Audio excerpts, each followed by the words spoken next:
While Washington celebrates its sanctions regime, one country just pocketed $16 billion by doing exactly what those sanctions were supposed to prevent.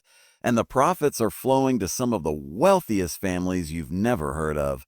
This isn't a leak, it's not classified. It's happening in plain sight, and it's completely rewriting the rules of global power. Good evening. What you're about to hear challenges everything you've been told about economic warfare, energy markets, and who's really winning the new Cold War. By the end of this report, you'll understand why your gas prices aren't coming down, why inflation won't quit, and why 2026 might be the year everything breaks. 3 years ago, Western leaders promised to reduce the Russian ruble to rubble. President Biden's administration implemented what they called the most comprehensive sanctions package in modern history.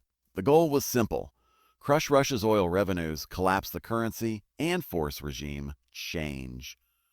Here's what actually happened. Russia is now exporting over 4 million barrels of oil per day, a 3-year high. The ruble hasn't collapsed.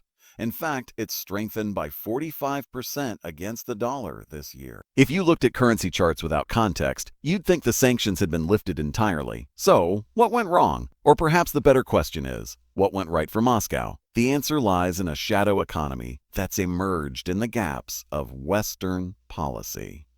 When Russian oil leaves port, it carries a discount of roughly $27 per barrel. Western analysts celebrated this as proof sanctions were working.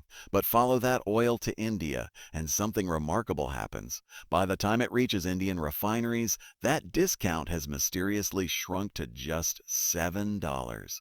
Oh, 50. Where did that missing $20 go? It was divided among shadow fleet operators, trading firms willing to handle sanctioned cargo, and a web of intermediaries. Here's the critical detail most reports miss. Many of these entities have direct ownership ties or operational connections to Russia itself. India's arbitrage is even more audacious. They're buying discounted Russian crude, refining it, and selling the finished products back to Europe, the same Europe that sanctioned Russian energy in the first place. Indian trading houses have generated an estimated $16 billion in excess profits from this arrangement. Some of India's wealthiest families have built entire business empires on this wartime arbitrage. The irony is devastating. European consumers are still funding Russian oil revenues, just with extra steps and middlemen taking cuts along the way. But the currency story is where this gets truly significant for American interests. The ruble's 45% appreciation isn't happening despite sanctions, it's happening because of them. Western financial restrictions have forced Russia into accelerated de-dollarization. Instead of conducting trade in dollars or euros, Moscow has pivoted to rubles and Chinese yuan. When Russia sells energy to China or India, transactions increasingly bypass Western financial systems entirely. This has created an unexpected consequence. With reduced demand for foreign currency inside Russia, the ruble has strengthened substantially. Western economists initially dismissed this as meaningless, arguing a strong currency would hurt Russian exports. They're wrong. And here's why. Russia's main export is energy already sold at significant discounts. Buyers will purchase regardless of ruble strength because the underlying price remains competitive. Meanwhile, a stronger ruble delivers massive advantages Moscow is now exploiting. China is Russia's largest trading partner and the world's manufacturing powerhouse. Russia actually runs a trade surplus with China, selling more than it buys. A stronger ruble allows Russia to import Chinese machinery, vehicles, and manufactured goods at effectively discounted rates. This is the hidden transformation. Russia is using its stronger currency to accelerate industrial diversification. In 2014, oil and gas represented 50% of Russia's federal budget. Today, that figure stands at approximately 30%. Sanctions intended to cripple Russia are instead forcing economic modernization. Russian agriculture, technology sectors, and domestic manufacturing are growing precisely because imported inputs from China have become cheaper. This isn't collapse. It's restructuring under pressure. Now let's connect this to a parallel crisis that's about to hit American consumers directly: the global copper war. Copper prices in China just hit record levels, surging 4.7% to nearly 100,000 yuan.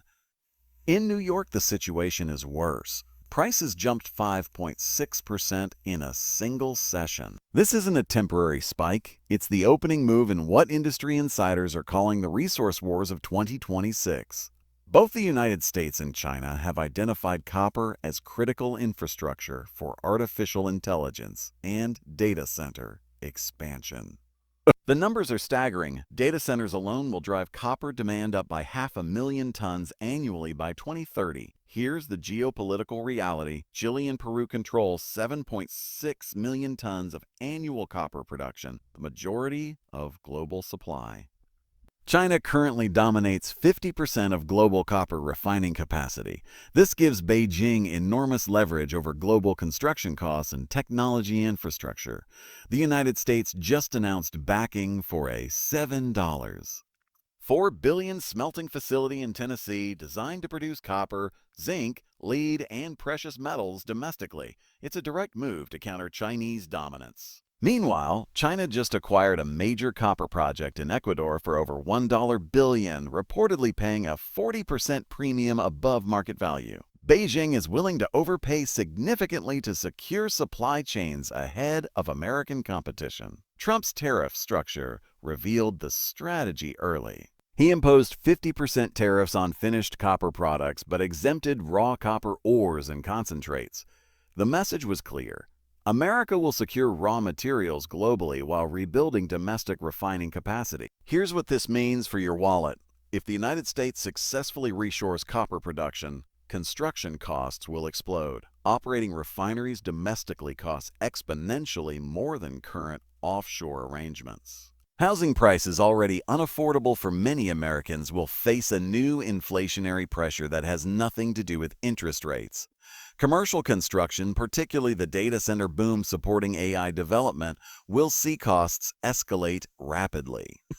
The Federal Reserve will find itself managing an inflation crisis that monetary policy cannot solve. This isn't demand-driven inflation that higher interest rates can cool. This is supply-constraint inflation driven by geopolitical competition for finite resources. And copper is just the beginning. Silver markets in China are already showing similar patterns, with domestic prices running 10% above international benchmarks. Physical silver is being purchased in massive quantities, likely by both retail investors and strategic government buyers. Step back and look at the complete picture forming for 2026. Three major powers, the United States, China, and Russia, are fundamentally restructuring global trade and resource flows. Sanctions against Russia have created a parallel economy with new winners and losers.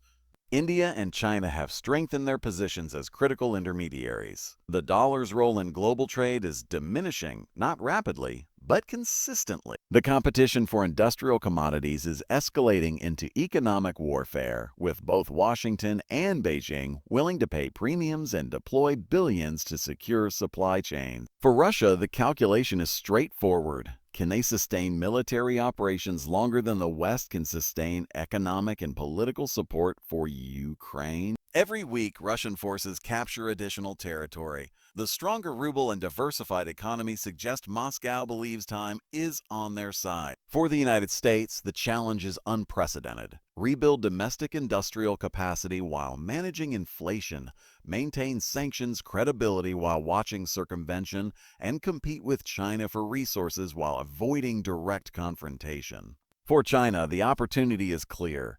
Position as the indispensable middle power, secure commodity supplies before American reshoring succeeds, and expand yuan usage in international trade. Here's what policy experts aren't saying publicly. The current sanctions architecture may be accelerating the very multipolarity it was designed to prevent. By forcing Russia and China into deeper cooperation, by creating incentives for India to play both sides, by demonstrating the dollar's weaponization, Western policy may be undermining long-term American economic dominance. This doesn't mean sanctions have no impact. Russian access to advanced technology is constrained. Financial transactions are more difficult. But the strategic question remains. Are these costs sufficient to achieve policy objectives, or are they simply reorganizing global power without changing ultimate outcomes?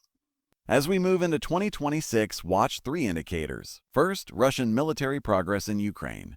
If territorial gains continue, it signals Moscow's economic model is sustainable under sanctions. Second, copper and commodity prices. Sharp increases will confirm the resource war is intensifying. Third, bilateral trade agreements bypassing the dollar. Each new arrangement chips away at American financial hegemony. For American consumers, brace for continued inflation in construction, housing, and any industry dependent on industrial metals. For investors, the era of cheap, globally accessible commodities is ending. For policymakers, the uncomfortable reality is that economic warfare produces winners and losers, and America isn't automatically guaranteed to be in the first category. The rules that governed global economics for the past 30 years are being rewritten in real time. The question isn't whether this affects you. The question is whether you're prepared for what comes next. This is your name, reporting. Stay informed. Question everything. And understand that in economic warfare, the loudest proclamations of victory often disguise the quietest defeat.